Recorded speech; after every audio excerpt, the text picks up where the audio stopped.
Selamat malam. Di sini saya akan menjelaskan mengenai tugas dari Pak Yongki, yaitu pertanyaan-pertanyaan yang dibuat jadi video. Pertama, jelaskan masing-masing development life cycle DLC, yaitu SDLC, MBLC, dan GLDC. SDLC adalah siklus hidup pengembangan perangkat lunak, proses yang hemat biaya dan hemat waktu yang digunakan oleh tim pengembangan untuk mendesain serta membangun perangkat lunak berkualitas tinggi. Yang kedua itu MDLC. Metode MDLC adalah metode yang sesuai dalam merancang, mengembangkan suatu aplikasi media yang merupakan gabungan dari media gambar, suara, video, animasi, dan lainnya. Metode MDLC ini memiliki 6 tahapan, yaitu konsep, desain, material, collecting, assembly, testing, dan distribution. Oke, dan yang terakhir yaitu GLDC, Game Development Life Cycle, merupakan sebuah metode yang menangani pengembangan game yang dimulai dari titik awal hingga paling akhir. Dimulai dari tahap pembuatan ide, dari konsep mengenai game yang akan dibuat, sedangkan tahap akhir dari game development adalah aset game saat game dirilis. Untuk pertanyaan nomor 2 yaitu deskripsikan tantangan-tantangan yang sering muncul dalam pengumpulan data di lapangan. Bagaimana peneliti dapat mengatasi tantangan tersebut untuk memastikan data yang diperoleh tetap akurat dan relevan. Oke, untuk ini tantangan pengumpulan data lapangan meliputi kondisi cuaca ekstrim, medan yang sulit, serta kegagalan teknologi peneliti. Selanjutnya, peneliti juga dapat menghadapi masalah kualitas data, yaitu etika, logistik, dan waktu. Untuk mengatasinya, peneliti perlu persiapan matang, menerapkan prosedur standar, dan menyiapkan peralatan cadangan.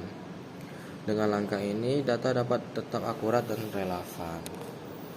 Oke, untuk pertanyaan nomor 3, jelaskan hubungan antara analisis kebutuhan pengguna dengan pembuatan user persona dan user journey. Bagaimana kedua elemen ini dapat membantu dalam proses pengembangan website. User persona artinya adalah representasi fiktif dari pengguna atau pelanggan suatu produk atau layanan. User persona dibuat berdasarkan informasi yang dikumpulkan dari wawancara pengguna dan pemangku kepentingan.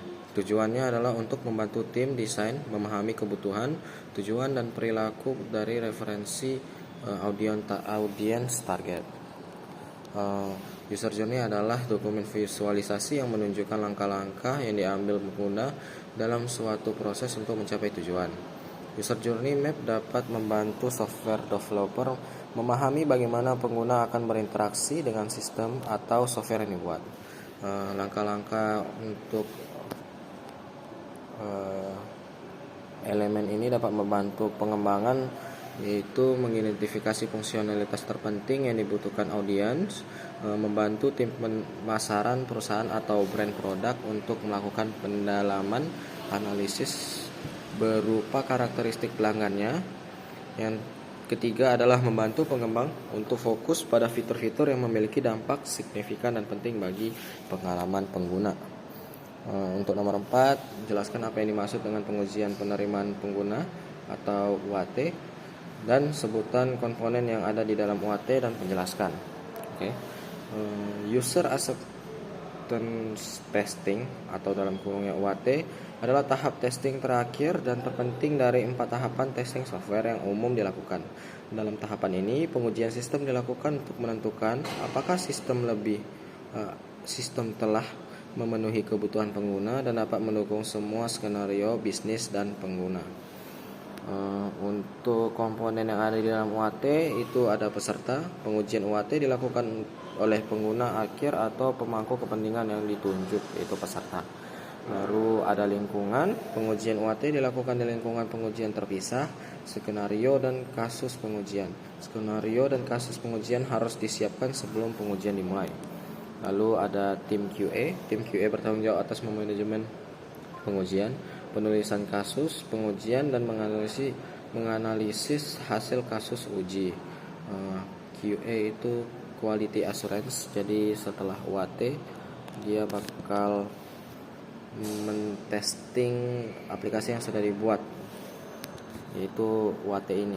Baru ada rencana UAT. Rencana UAT harus dikembangkan untuk memastikan aplikasi selaras dengan persyaratan bisnis. Dan yang terakhir adalah masalah dan perbaikan. Masalah setelah di testing oleh QA, lalu ada ketidaksesuaian atau hal yang harus diperbaiki, itu bakal diidentifikasi lalu ditangani oleh pihak web developmentnya untuk sebelum dipasarkan atau diluncurkan perangkat lunaknya ke end user. Itu saja dari saya, terima kasih.